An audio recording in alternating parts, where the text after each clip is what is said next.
ای خدا در زندگی به ما رو رنجورم مکن.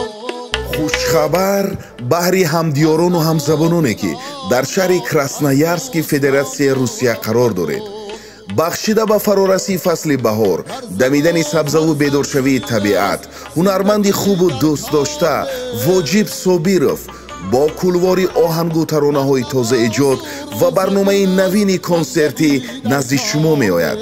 консерт санаи 24 майи соли ҷорӣ соати 19 дар қаҳвахонаи Зарафшон воқеъ дар кӯчаи Промиславая бинои 5Б шаҳри Красноярск бо садои табиӣ бе истифодаи фонограмма баргузор мегардад.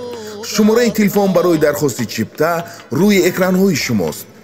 Воҷиб Собиров ба шумо накҳати ёру диёр ва шодиву нишод меораду шодибахши шумо хоҳад шуд. марҳабо ба олами таронаву оҳангҳои роҳнавоз.